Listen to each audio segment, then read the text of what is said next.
Hi guys, this is Rich at trekkinghead.com. I want to make a short video here. Not sure how short it'll be, but we'll try. A short video here talking about trekking poles. Specifically, what are you looking for when you're looking to buy trekking poles? And this is in response to a posting that I saw on Ohio Backpacking and Hiking Facebook group by Candace Clark. Candace asked, "Hi, I'm looking to buy trekking poles for my husband for his birthday. What are some good ones that you guys like?" Well, Candace, there were some good suggestions there from the other people. Tom, Gary, Ansel, and Christopher had some suggestions there for you. And instead of just giving you a flat out suggestion to a particular set of trekking poles, I thought it might be good to break it down and what are you looking for when you're looking for a trekking pole. I'm kind of a little cheap. I've got four boys and a wife that like to do outdoor activities with me. So quite often when I'm looking at buying a particular piece of equipment, I'm looking at buying several pieces of that equipment. So I break everything down. And to me, the three most important components of a trekking pole are the material it's made out of, the type of locking mechanism used to adjust the trekking pole to the height that you need, and the grip, since that's what's going to be in contact with your husband's hand the most. What is it made out of, and what are the benefits of the different types of materials, as well as price. So, first thing, material. Most of the time you're going to see trekking poles made out of either carbon fiber or aluminum. These particular ones here are carbon fiber, and if your husband is an ultralight backpacker or a Graham weenie, carbon fiber I think is going to be the way to go for him. Aluminum is going to save you a little bit of money. It's going to be a little bit cheaper, but inevitably what's going to happen with aluminum poles, especially if he's a klutz like me or my boys, is he's going to get the tip of the trekking pole stuck between two rocks when he's going downhill, and he's going to put a little bend in those aluminum poles. And once you have a bend in aluminum, you can never get it bent back correctly. And the problem with trekking poles then becomes, can I adjust my pole any longer with that bend in it or that divot in it from me trying to bend it back in place? And I found a lot of people who have aluminum trekking poles will inevitably have one trekking pole that gets folded up and it's longer than the other one because they've got a bend in it somewhere and they can no longer collapse their trekking pole or adjust it to where they need it to be. So to me, that's a downside on aluminum as well as the weight. So my personal preference, Candace, is carbon fiber. So the next thing is the type of locking mechanism. Now, there's three, but there's really only two. So let's talk about the third one. It's not really a locking mechanism.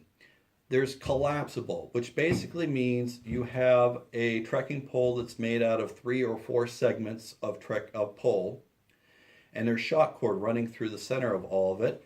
And basically, what you do is, if you have it folded up, you end up with a handful of 3 or 4 pieces of trekking pole that are all connected together with shock cord, and are really simple to undo when you want to use them. You just hold on to the handle and let them go, and the piece of shock cord brings all of the 3 or 4 segments in place, and they lock in together, and you're off into your trekking.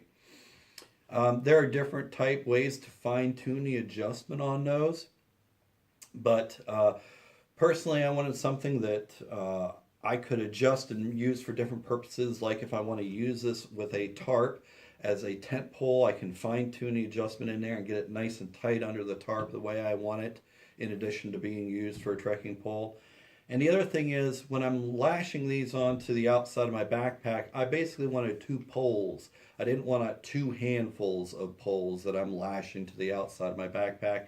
Just my personal preference there. So that's why I don't go with the extendable uh, uh, flexing poles that use shock cord. So the two different types of locks are twist lock, which basically means you push your pole in or out and twist it sideways, and by friction sideways it twists and locks in place. Downside that I see to those, and have experienced with those when I was younger, were that basically when the material gets really wet, they don't lock as well. And I've even talked to some backpackers that have talked about they lock their poles in place and they get going down the trail, and it starts to rain and their poles get wet, and before they know it, one of their poles collapses on them as as they're using it. And if you're going downhill and you're relying on your trekking pole to give you some amount of stability so you don't fall, that can be a big problem. The other thing is, even when they're dry, and I might be wrong here, but mechanically I'm just thinking about this. If you're relying on sideways twist friction and you're going along, if you've gone along for several miles, you're putting a lot of bouncing impact on those poles and they're absorbing some shock.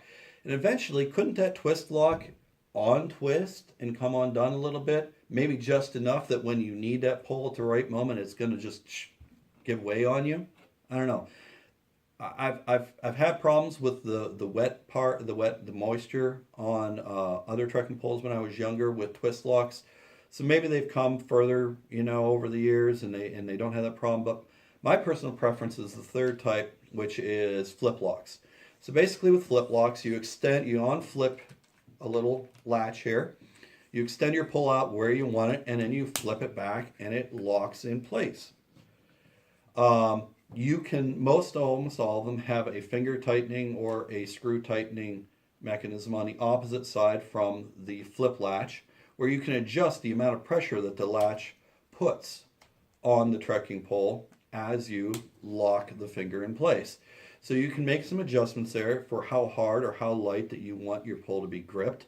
I would suggest you do it as tight as you can, where it's a little hard to flip the latch shut, but not so much that you think it's going to break anything, because most of them are made out of either plastic or composite. They're not normally made out of metal or aluminum unless you're going for heavier ones or more expensive ones.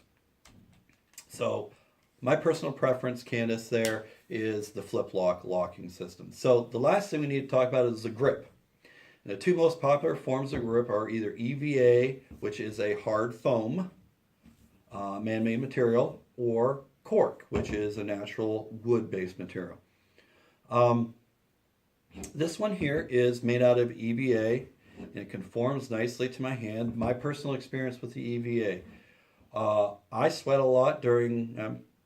I'm sorry, I sweat a lot. I'm overweight, and when I get out into hot temperatures, I do sweat, and my hands will get slick if I'm holding on to anything. That's not been my experience with the EVA.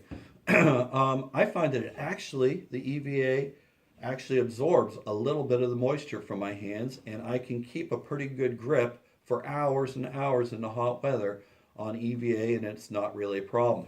I have had them get a little gross because they do absorb a little bit of a sweat, but basically I just take a little bit of dish detergent at home and a scrub brush and run them under hot water and scrub off the grip, and it's as good as new. It goes right back to the state that it was in, and no problems. A friend of mine on our Team Adrenaline group has some cork handled trekking poles, and he likes those. But even one of the things he comments on, and I've noticed with other people that have cork handles, is that if they get wet, they do swell because they are a wood-based material.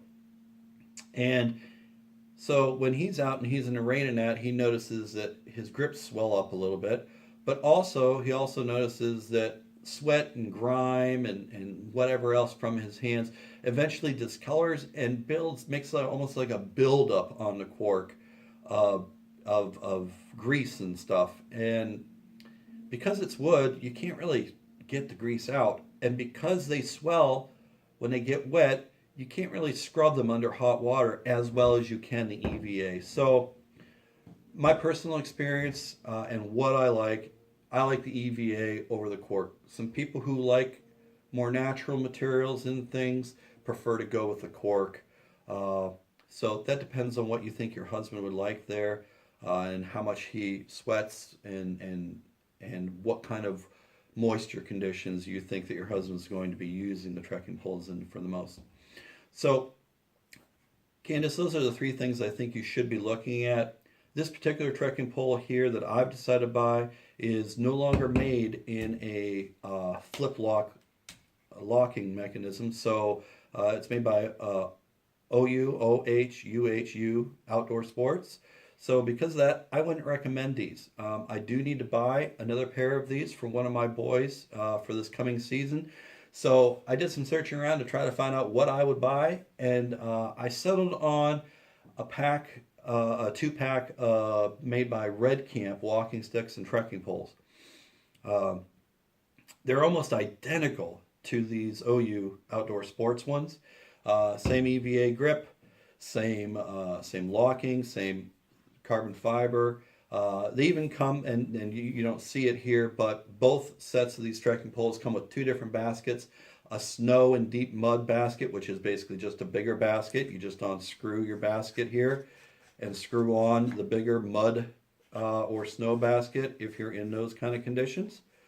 Or the smaller basket that's almost identical to this small basket here. And they also come with 2 tips, a normal pavement walking tip as well, that's just basically a round tip like this, which personally, the only reason why I use these is to keep the tip from puncturing something in my car or on the side of my pack. I don't really use these to walk on the pavement. Some people do, I guess. I don't know. And then there's also a kind of banana curve-shaped bottom one that's supposed to, if you're using it on pavement, it kind of rocks with you as you're walking along. So I'll put a link, an Amazon affiliate link to the Red Camp ones down below. Those are $40. Now you can find online on Amazon trekking poles, aluminum, twist lock locking trekking poles for $20 if you want to go really cheap. I think those are the wrong way to go because trekking poles, I find, are something that you have for years and years. You originally buy them and you think, oh, I hope these last for a year or two. And after 4 or 5 years, you find out, wow, those things really held up good and I'm still using them. So I'd spend the extra $20 and go for the $40 Red Camp walking sticks. That's what I'm doing for my son. But this gives you a little bit more information, Candace, so you can make your own decisions on what's going to work best for your husband. So this has been Rich from trekkingahead.com. If you like this video and you like the Red Camp walking sticks, be a mention, use the Amazon affiliate link down below, or whatever else you decide to buy. I just wanted to thank you for taking the time to look at all the different options that are available there to you. If you like this video, whatever medium you're in, Facebook or YouTube or whatever, do whatever you got to do to let me know that you liked it. If you didn't like this video or you had some comments where you think I'm wrong on my opinions, go ahead and add those to the comment section and we can discuss it further as well. So, well, I think this video has gone on long enough. It wasn't as short as I had hoped, but this has been Rich from Trekking Ahead. Get out there, enjoy your own adventure, and trek ahead in your own life.